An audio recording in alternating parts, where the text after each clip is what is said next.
Welcome. Welcome to another episode of The Impact of AI, sponsored by AI Time Journal. Each week, we explore how AI and cognitive technologies impact us daily, both professionally and personally. My name is Melissa Drew, and I will be your host for this week's podcast. This week, this is going to be really interesting. I'm delighted to have Chun Schiros. She heads up the data science group within enterprise data and analytics at Regents Bank.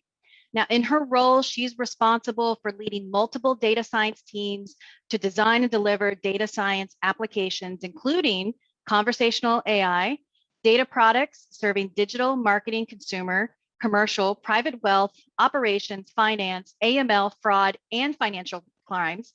You've got a huge, broad topic there. She also champions enterprise-level data science transformations and promotes brave and creative innovations. Now, prior to this, she did serve as a model validation manager in the model risk management and validation group at Regents. Now, what's interesting is Chun came over to the US in 2006 after finishing her undergraduate degree in communications engineering. And what's real interesting is that she chose to go to Auburn University, which is where I chose to go to Auburn University. And there she completed her doctorate degree in electrical engineering. Welcome. Thank you so much, Melissa, for having me. I'm truly honored to be here. And on the Auburn note, I would just have to comment that great minds think alike. Yes, absolutely. I saw that, and I don't see a lot of people that have that are in my area that we both went to Auburn. So that's just absolutely brilliant. And it's interesting because at the same time, so you were in electrical engineering, which was over in the College of Engineering, correct? So correct. I originally started out in electrical engineering, not electrical engineering, but I started out in computer engineering in the College of Engineering. Yeah. And so you were in the Brown Hall, did you? Yeah, so it didn't quite work out. It was, back then it was very mainframe, and that just wasn't my kind of cup of tea. And so I went to the dean and he said, there's this brand new degree that's come out. It's called Management Information Systems. Yes. And it still ties together data and science, but it's over in the business school. So I ended up shifting out of the College of Engineering and went into the College of Business to get my MSS degree. Yeah. Awesome. One of the things that we've learned on this show is that nobody's path is ever a direct path anymore. And I think we've highlighted it with the fact that you have a electrical engineering background, went into statistical analysis, even worked for in the medical profession before you really started focusing on finance, banking, and then getting into the models, the data science. So there's got to be a story there, and love to hear it. Absolutely. I would say it is a great story. And it's definitely a zigzag one. And looking back, I think everything is, pointing towards my current directions. Mm-hmm. But I guess I'll start with that. Growing up, I always loved math and physics. And as a matter of fact, I chose physics in my senior year of high school and communication engineering in college. And during college, I was fascinated by facial recognition. So I chose that as my focus in thesis. And after graduation, I decided that I need to continue this path. So I decided to come to US, and I'll just insert a story on why I come all the way to Auburn. Mm-hmm. The textbook that I studied with when I was in undergrad for my facial recognition was the digital image processing book. It's a green book. And I called the professor who actually was teaching, at least which is written on the book, from University of Tennessee. So I called from Beijing, China, all the way to Tennessee, US. Mm-hmm. I don't know how I understood the language there because it was quite strong and a different accent compared with the British English that I learned from China. And so I managed to understand that the professor was no longer teaching there. So I do a search on the 100 miles radius across that whole center around University of Tennessee, and I find Auburn. And of course, I love the war eagle on the front page of the website. So and engineering school was awesome at Auburn University. So I chose there to continue to also focus on digital image processing, digital signal processing, but with a focus in Madison, given the grant that was sponsoring my research was between the Madison School in UAB and the engineering school in Auburn. So through that couple of years of study, I was creating a lot of data through the images and just 3D image reconstructions, derive a lot of data from the models. Then I'm thinking, I need to really understand the insights and the story behind the data to help our clinicians understand how to use the data, how to drive their decisions. So then through the process, I took a bunch more statistics courses and leveraged those knowledge. I was able to build statistical models, experimental designs, set hypothesis, leverage the data, all that to really able to say, this data is indicating X, Y, and Z, and help the cardiologists make decisions on, when is the good time for surgery, when is the good time for different medications. So it was really a rewarded experience, but opened up my mind and just potentials in front of me to marry the technology, the analytical mindset on particular applications. And after graduations, I joined Regents, a financial industry, which was really inspired by my roommate at the time who worked for BBVA, that Chun, what you're doing, what you're really studying is really applicable in any industry. There's no boundaries of the impact these can make to any industry. So I joined Regents and have been here since. Yeah, I noticed that you list yourself as a research assistant with UAB medical cardiovascular disease. But in reading what you're doing, you're focusing on patient data and assessing the data and the data quality. And in reality, you're doing what we now coin as a data scientist. It just wasn't called that back then. And that seems to be the continuing theme, is that data science and these AI algorithms have actually been around so much longer than we've all realized. We just weren't aware of it because suddenly there's the word, the phrase calling it data scientist has now come to be a little bit more popularized. Yeah, I would think that is also attributed to the computing capability and the amount of data that we're able to collect. Back when I was at school, statistical modeling are really relying on pretty small sample size and small data set where you have to make a lot of inferences and assumptions of what the sample would like compared with the larger population you're trying to predict. Now with machine learning and AI, really you are asking the algorithm to find patterns that doesn't really require much of assumptions, but it is the unsupervised learning that really is accelerating over the past years because of a large amount of big data that is becoming available and the computational capability that is on our fingertip. You're currently head of, or senior vice president, but head of enterprise data science group. What does that look like? What does data science mean at Regents Bank? First of all, I would say that I absolutely love my job. This is really where my passion is.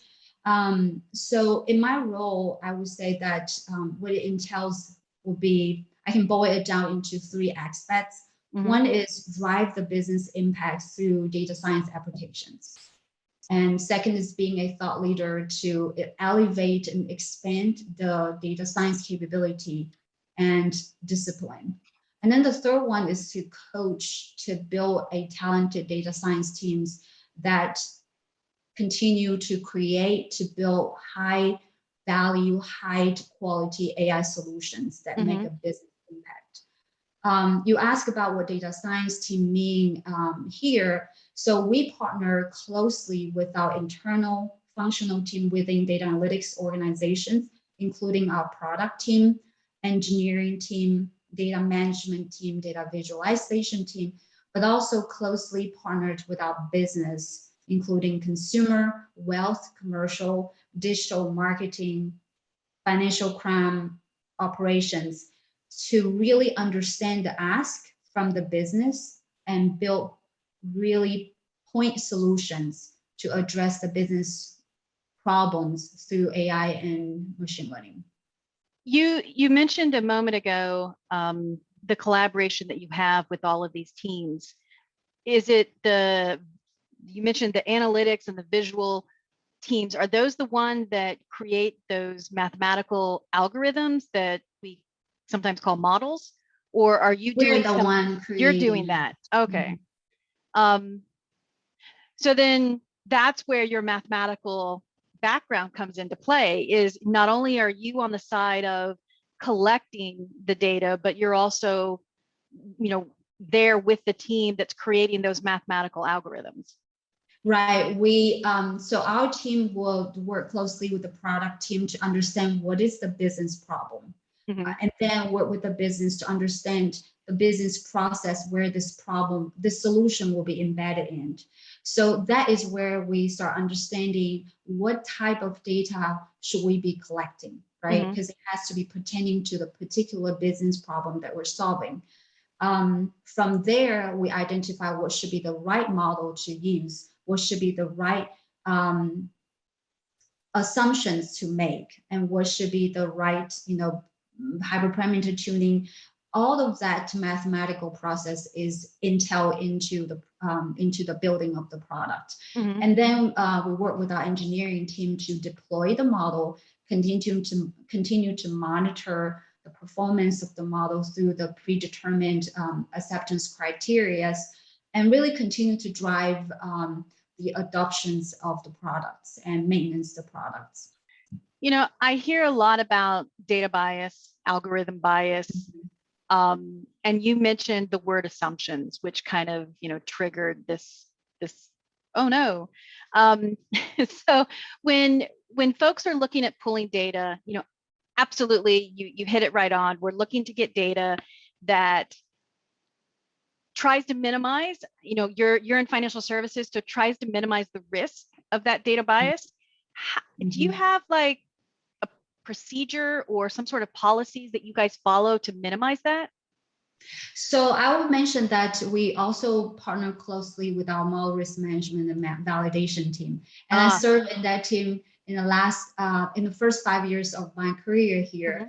And I would just say that through that process, not only I get to be exposed with all the models that are used across the bank, understand their usage and understand their potential risk, but also learned how to really be rigorously disciplined when it comes to leveraging model for decision making. And that includes risk control and quality management across the entire life cycle of the model. So you mentioned about model bias, right? Mm-hmm. Model bias, first of all, it is a challenging topic in the industry, and we should continue to discuss and really understand it. I often say that the model is only useful for what it's built for. So that means the data needs to be collected purposefully for the problem that is going to solve, so as the assumptions that is made. Mm-hmm. And then of course the selections of the methodologies and the monitoring post deployment.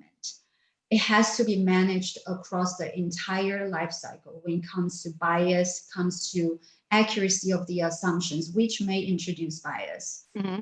And I also want to say that model bias is really depending on not only the underlying data and assumptions, but also the attributes that you're trying to measure bias against, and also the metrics that you are using to measure bias. With that, I think it is not a problem just by data scientists. It's not a model problem anymore at this point. It is a problem that we all have to have consensus on how to solve it mathematically, but how to define it from a non-technical standpoint, a legal standpoint, compliance standpoint, social standpoint, what do we consider bias? How do we define that? And once we have those consensus, then adoption will be much easier to be driven and putting fairness bias assessment throughout the entire model cycle. So to maybe, shift to something just a little bit lighter, given everything that you just described, how common is it for you to have an idea that you want to bring to production only to find out that after time got put in there, it really wasn't going to production? I hear that a lot, I hear folks say, oh, we just got stuck in the pilot phase and we couldn't bring it out. And then I'm connecting that with what you said about understanding the bias, the data, the models, the algorithms, how do we define it? So do you find that that's a common theme?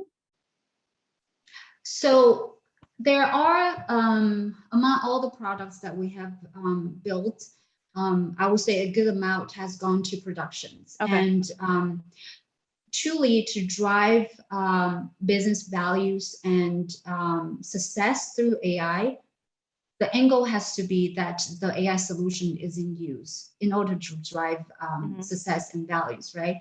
So to do that, there are certainly some that did not get to be in productions and may stay in a pilot phase for a while, but we continue to fine tune those. But the practice that I have worked with the team to drive the AI adoptions and success are twofold, right? One is, like I mentioned earlier, is to do our best to build high quality AI adoption that will drive the trust of our end users. The second one is adoption, and I'll go into details for each line. For the first one, high quality AI solutions means high quality throughout the entire pipelines, from data, from model selections, from post deployment monitoring. There needs to be a feedback loop where you understand that as the model goes into productions, they continue to perform as it is intended for. What is the drift from data? What's the drift from model accuracy? Where is the drift also from other metrics such as model bias, fairness, explainability? It's drifting away from how you have trained the model for.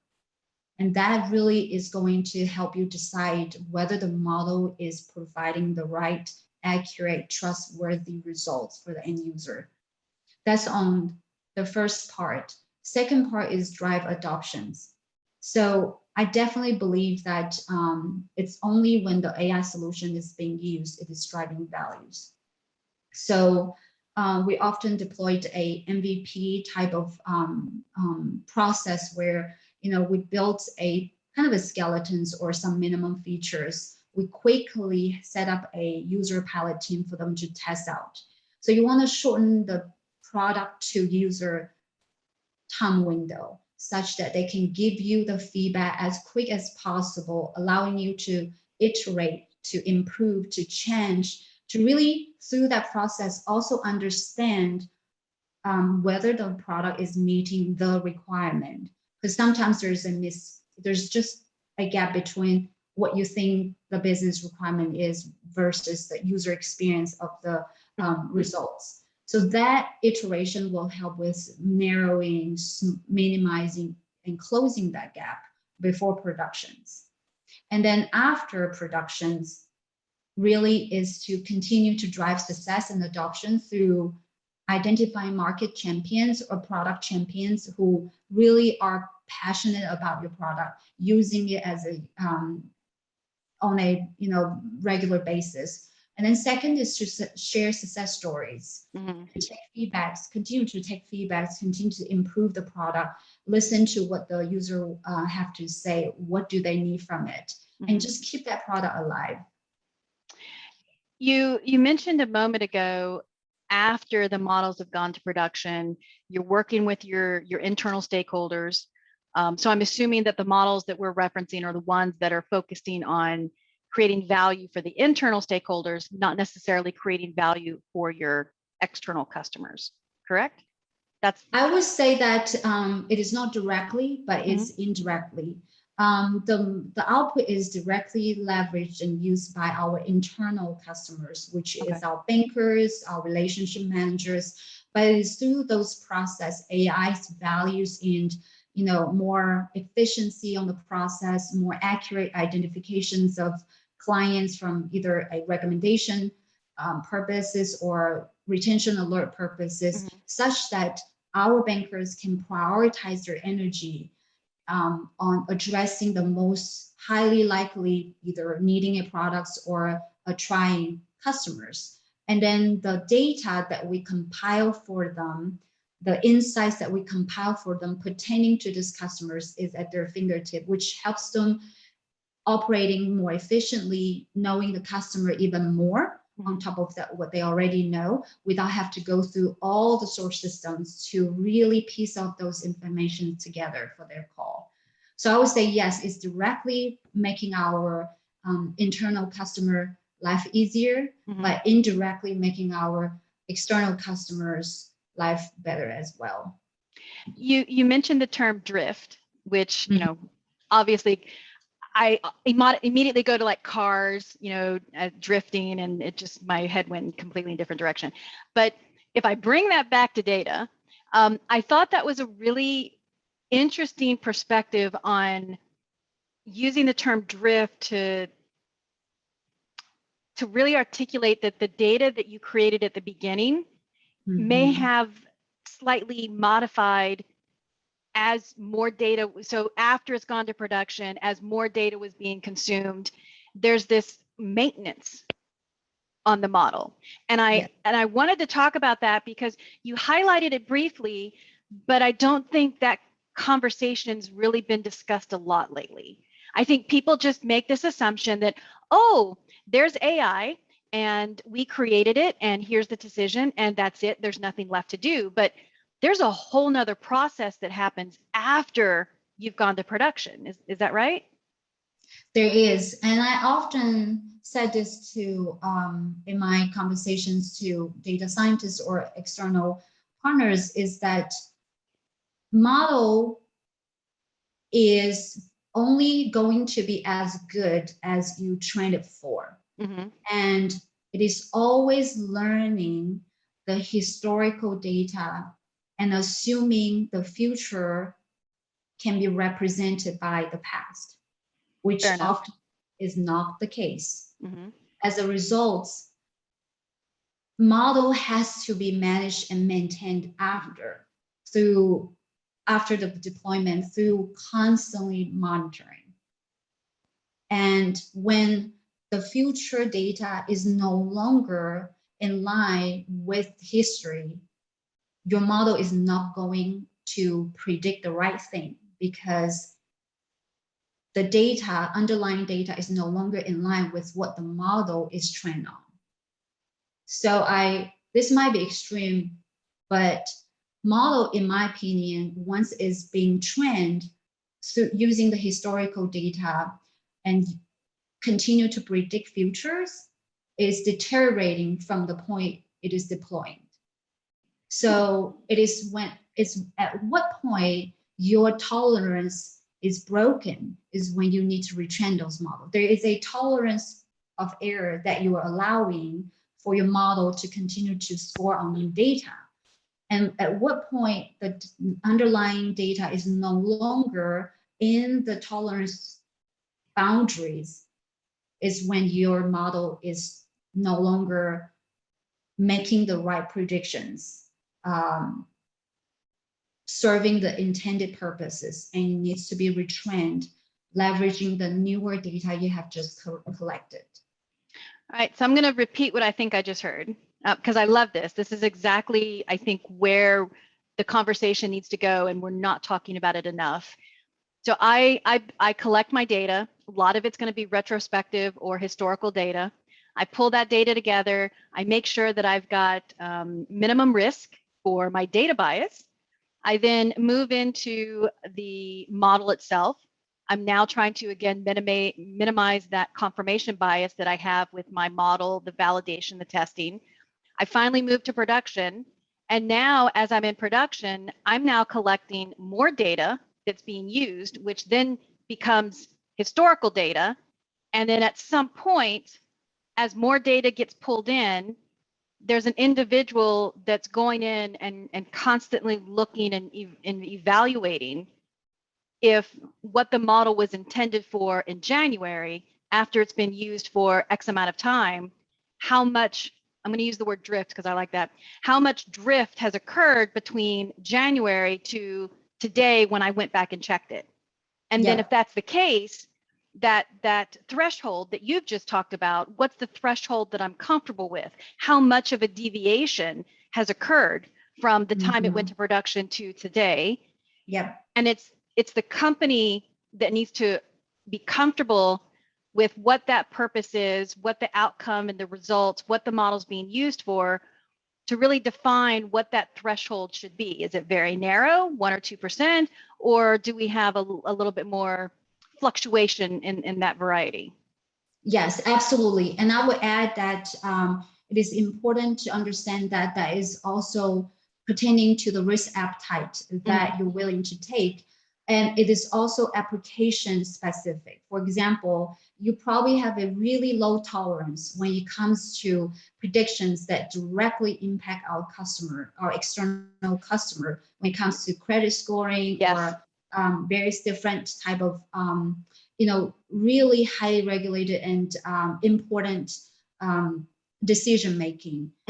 Those you should have very, very low risk tolerance, that if there is drift to a level that you cannot tolerate, the model has to be retrained using newer data. And then there's not only just the data drift that needs to be measured, but also the model accuracy drift, right? At some point, the model may be taking similar data, but no longer predicting the accuracy of the result compared with what your truth that has been feeding back to you. And last thing I want to say is also maybe give an example.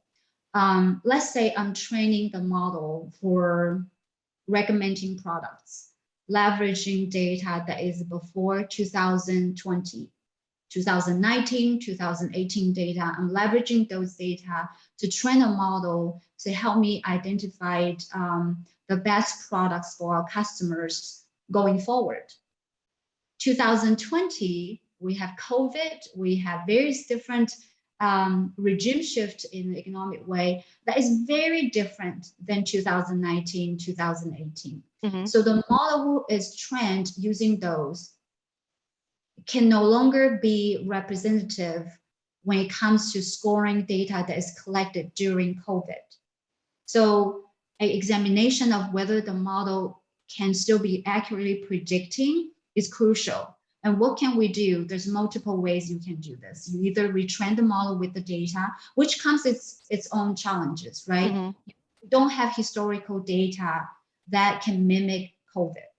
That's one. So you barely can train a model to predict COVID related recommendations. However, there's other ways you can do, maybe adding, management overlay or various different assumptions post-model to really augment the model's the result, the accuracy of the results to serve the purpose.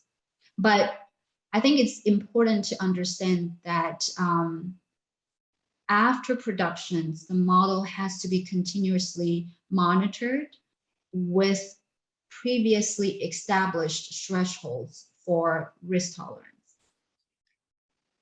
What kind of team, what does that look like? So, I mean, we talked about the data scientist and there's a group that does that. We talked about the developers, the engineers, the AI, and the testing. And then, so now we've gone to production. Is it the same people that were creating the models also monitoring them, or do you have a completely different team that works on post-production? The same group, but I would say that this is all automated. So in order to really scale the productions and the data science solutions, you have to make the entire process as automatic as possible. So through the design of the product, not only the model development phase, the data injection phase, the scoring phase, the monitoring phase, they're all modularized, but have jobs created accordingly and run on an automatic fashion with metrics defined already.